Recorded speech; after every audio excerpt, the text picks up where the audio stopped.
Située à 535 km au nord-est d'Alger, la wilaya de Guelma s'étend sur une superficie de 3687 km². Occupant une position médiane entre le nord du pays, les hauts plateaux et le sud, Guelma a des frontières communes avec les wilayas d'Annaba, Ataraf, Sougaras, Ombouegui, Constantine et Skikda.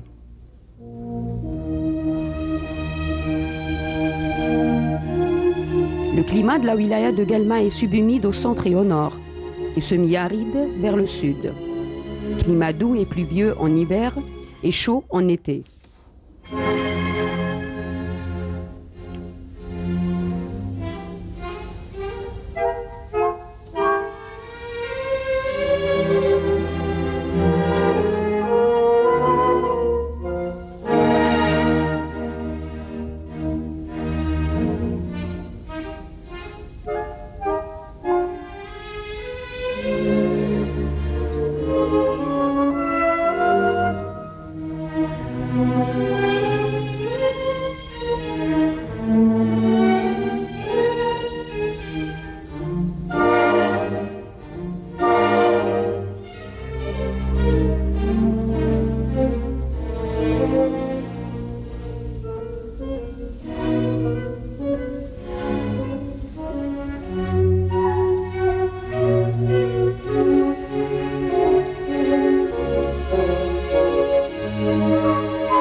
C'est la stèle de la Révolution édifiée à l'emplacement où débuta la marche du 8 mai 1945.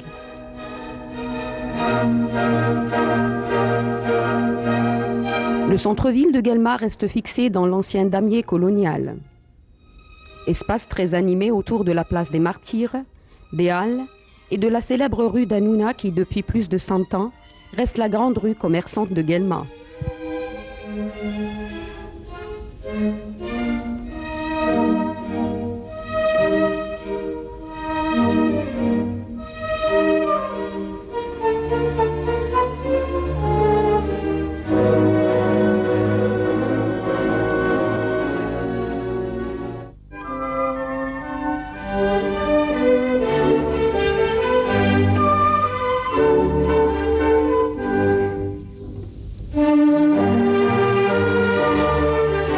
La région de Guelma est habitée depuis l'aube de l'humanité, comme l'attestent diverses inscriptions libiques et stèles funéraires. L'antique Calama, ville romaine, fut bâtie sur l'emplacement d'une cité numide et d'un poste phénicien. En 431, elle fut envahie par les Vandales. Et dans le cadre de la reconquête de l'Afrique du Nord par Solomon, général Justinien, elle fut reprise par Byzance.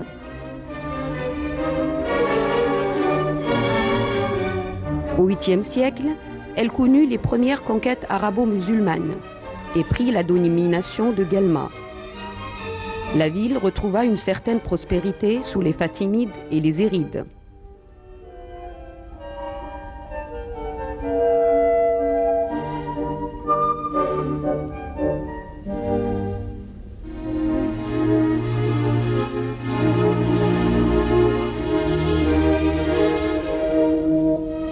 En 1834, ce fut l'occupation française. Guelma fut reconstruite sur tout le site antique. Entourée d'un rempart, percée de 5 portes, la citadelle resta conforme à l'enceinte byzantine.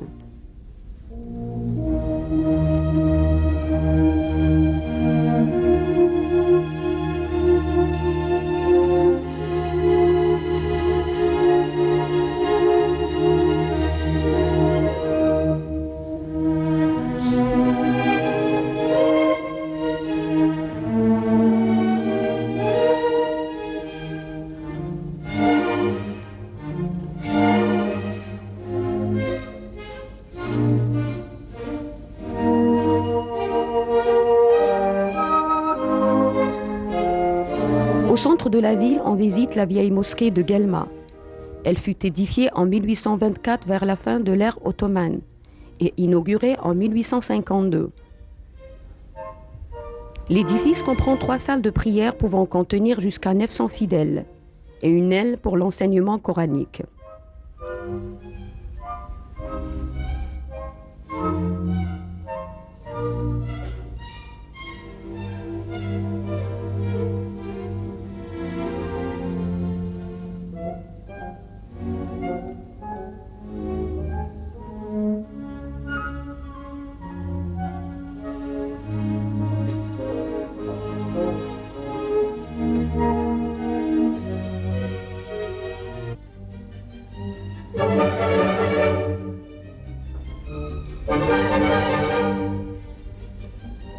À partir du 1er siècle de notre ère, Calama devint municipe, puis colonie pour constituer avec Hippone et Sétiphis les principaux greniers à blé de l'Empire romain. Et cela après la victoire de César sur Juba I.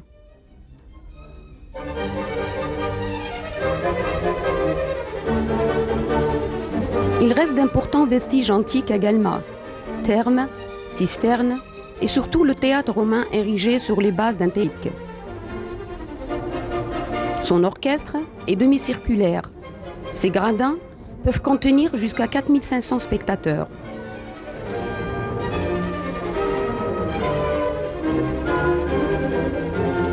Sur la scène, adossée au mur, sont exposées les colossales statues d'Esculape et de Neptune.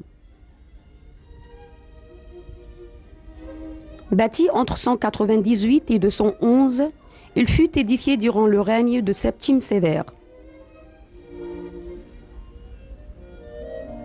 D'un montant de 400 000 sesterces, ce fut Aniaye à Iliaye, Restitutaye qui eut donné l'argent pour sa construction. En ruine au XIXe siècle, il fut restauré vers 1908. C'est le théâtre antique le plus complet d'Algérie. Le théâtre de Guelma abrite un musée riche en collections de statues, sculptures et mosaïques, provenant la majorité des fouilles entreprises à Madaros et Khmissa dans la wilaya de Sougaras. Le musée possède encore d'importantes collections d'objets en bronze, monnaies, poteries et lampes à huile.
La wilaya de Guelma est à vocation agricole.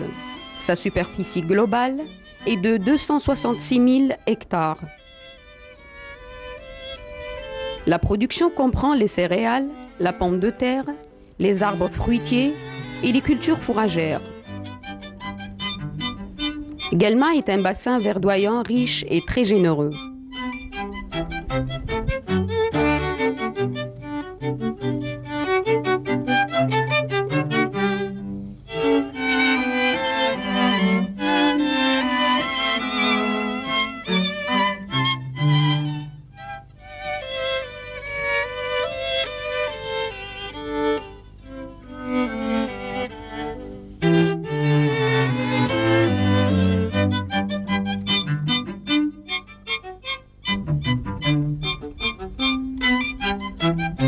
Créée officiellement en 1883, la paisible ville d'Héliopolis est située à 5 km au nord de Guelma. Héliopolis est à vocation agricole, en plus de ses sources thermales.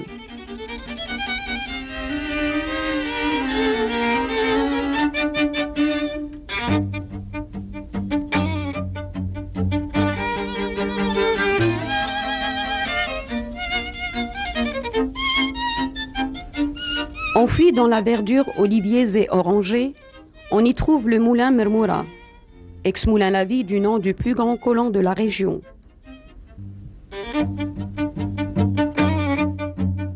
Au cœur d'un paysage pittoresque des montagnes de Ouled Ali, à 9 km environ d'Héliopolis, on peut faire une cure au complexe thermal El Baraka. À Guelma, l'artisanat est toujours présent. Après la tonte des moutons, la fonction du tissage a toujours été un travail familial. Les femmes sont chargées de la préparation de la laine, selon les étapes suivantes. Lavage, démêlage, peignage, cardage, filage et finalement les teintures végétales, thé, indigo, henné ou écorce de grenade. L'art ancestral, partout où il se trouve, est un moyen permettant de réfléchir plus fidèlement à la vie quotidienne de l'homme depuis des siècles. S'il est né à partir d'un certain besoin, aujourd'hui il témoigne d'une histoire, d'une culture et d'une tradition d'un peuple. Le potier, en réalisant ses produits pour but utilitaire, passe beaucoup de temps à lui donner des formes et à le décorer avec des motifs à forte connotation magique.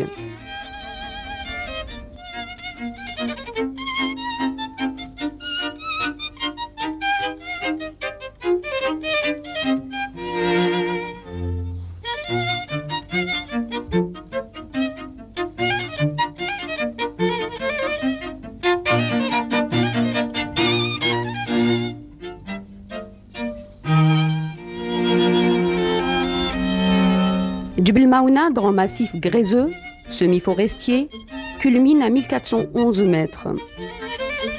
Il sert de station d'altitude et de lieu de détente pour les guelmis. Durant l'hiver, la montagne est souvent enneigée. L'été, la cuvette de Guelma est surchauffée, alors que l'air est toujours frais à la Maouna.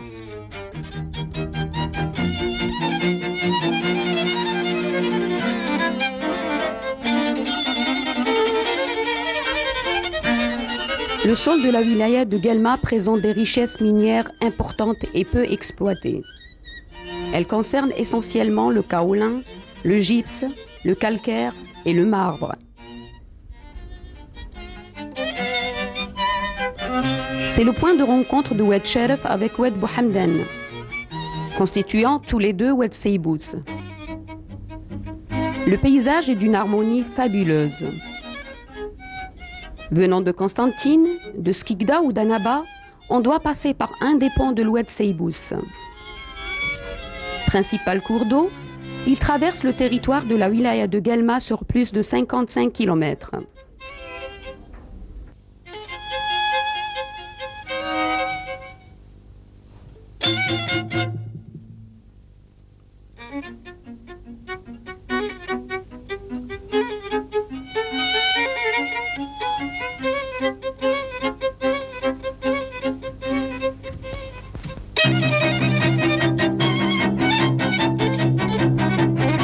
À 2 km de la commune de Roknia, dans un plateau de culture verdoyant au pied de Djebel Dber et dominant l'Oued par un escarpement, c'est là que se trouve la nécropole mégalithique la plus importante de l'Afrique du Nord. Il s'agit de 3000 dolmens. Étalés sur 3 km sur la falaise, les dolmens datent de la protohistoire, 2200 avant Jésus-Christ. Les dolmens sont soit posés sur le plateau, soit creusés en chambres carrées dans la paroi rocheuse.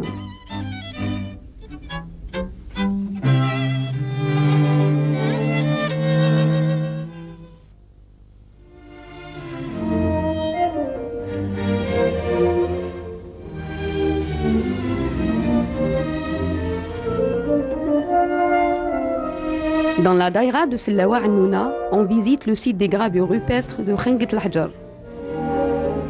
Le rocher supportant les gravures est situé à l'entrée de la gorge de l'Oued Boufraïs, affluent gauche de l'Oued Cheref. Le site fut connu en 1867 par une publication de Vigneral.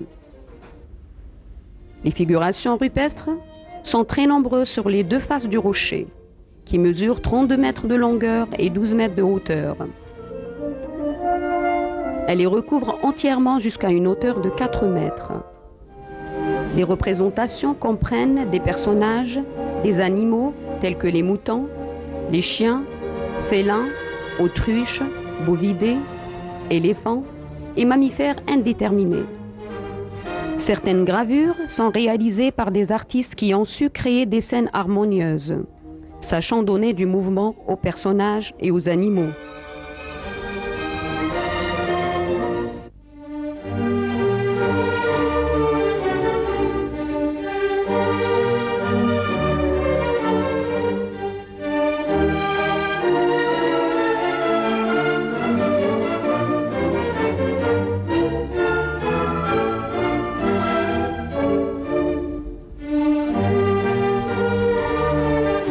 Située sur un plateau qui domine les rives de Bouhamden, à 20 km de Guelma, la station thermale de Hammam Dber, connue sous le nom de Hammam el-Meskhoutin, ses eaux sont disséminées autour d'un axe de 5 à 6 km de longueur.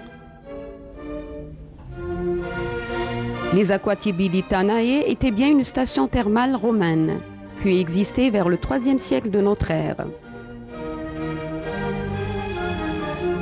La cascade de Hammam Dber vous offre un aspect des plus pittoresques de la nature lorsqu'on aperçoit ses voiles de vapeur.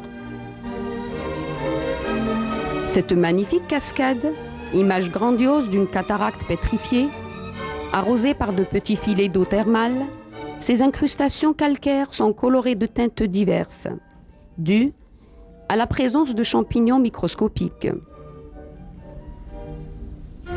Les eaux de Hammam Dber émergent à une température de 97 degrés. Elles semblent être des plus chaudes au monde.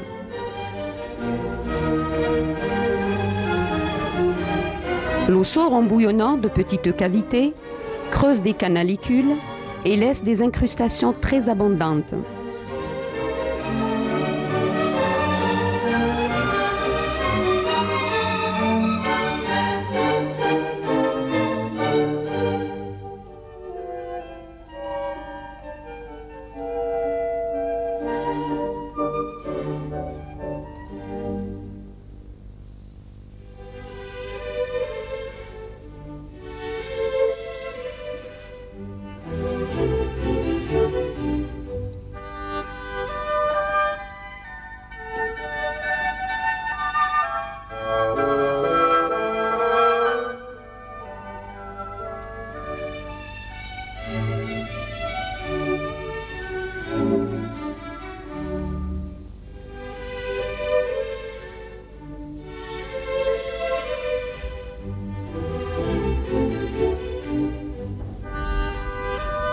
Les sources de Hammam Dber, au cours des âges, ont construit en se refroidissant des formes étonnantes, autour desquelles les habitants ont bâti la légende de la noce des mariés. Hammam Dber vous offre un séjour des plus agréables.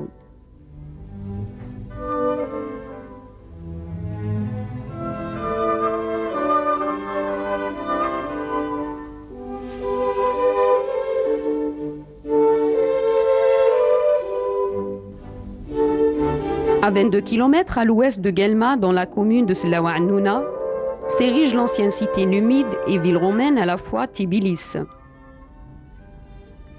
Tibilis fut le chef-lieu d'un pagus. Le site comprend plusieurs monuments. Arc de triomphe, un forum, des églises chrétiennes, la porte à deux baies, un marché, un baptistère, un quartier résidentiel des notables de la ville et une voie d'allée de 170 mètres de long. Dans le site, il existe un temple dédié au dieu phénicien Balamon, sur lequel une église fut construite durant la période romaine. On a trouvé aussi des pièces de monnaie de l'époque de Massinissa. Mais la majorité des inscriptions datent du règne de l'empereur romain Marc Aurèle.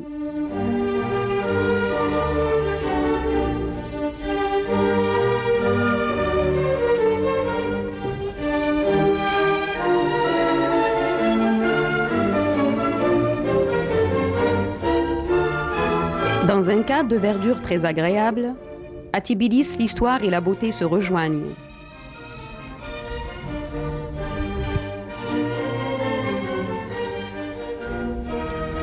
À 4 km à l'ouest de Hammam Dber, on découvre le barrage de Bouhamden, un magnifique plan d'eau dans un cadre montagneux exceptionnel. On y trouve des poissons des eaux douces. Le barrage offre détente et repos pour les familles souhaitant pique-niquer et les curistes venant de la station thermale de Hammam Dber.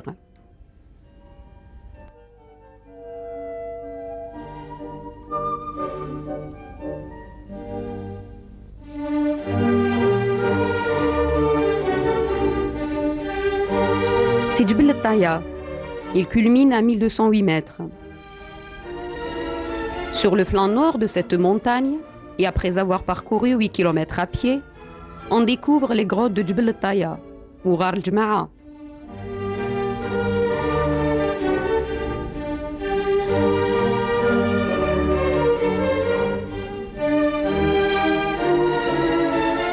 Pour explorer l'ensemble des grottes, un équipement spéléologique est nécessaire.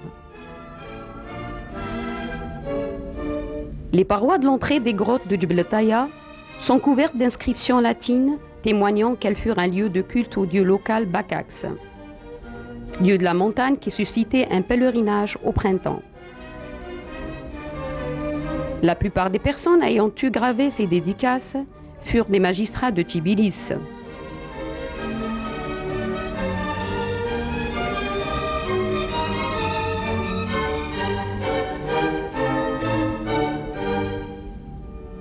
Ghar el-Jma'a conserve jalousement dans ses entailles les concrétions les plus mystérieuses.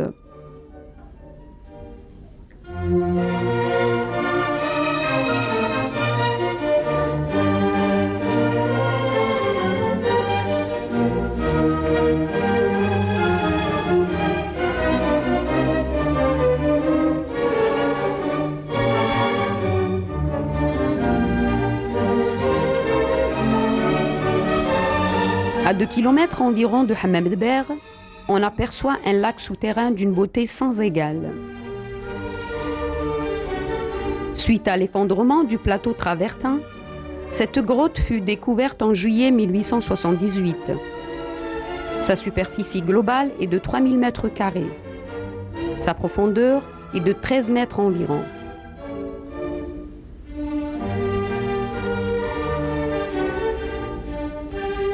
À le contempler, ce lac souterrain est réellement envoûtant.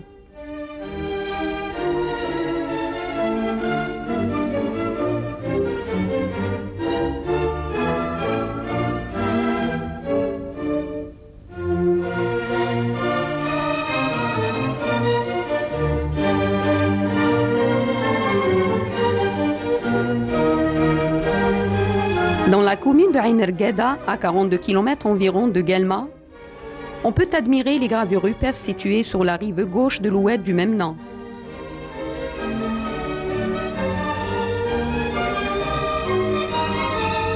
Les gravures rupestres ont été découvertes vers 1965. Il s'agit d'un dessin rupestre dédié à Hercule et d'une autre gravure représentant une antilope.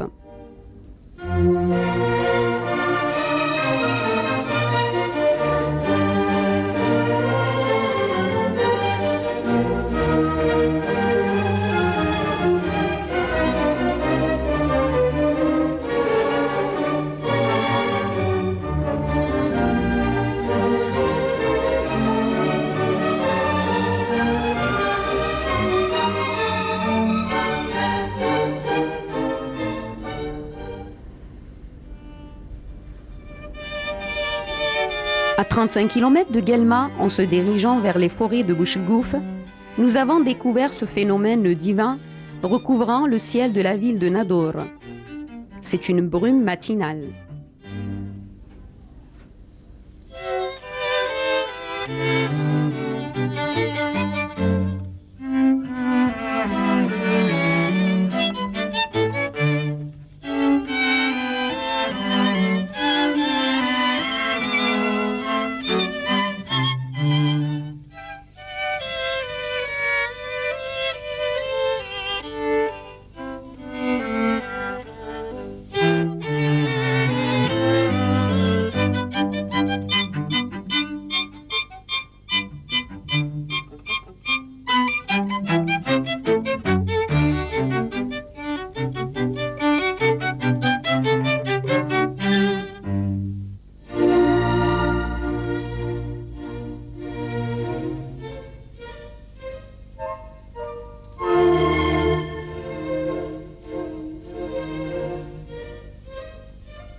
La forêt domaniale de Bni Salah culmine à 950 mètres d'altitude.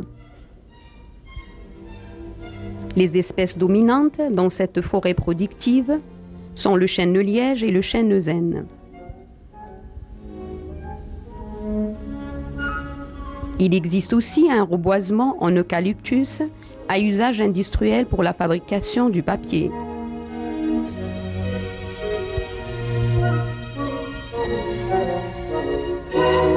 La superficie forestière de la wilaya de Guelma occupe 29% de son territoire.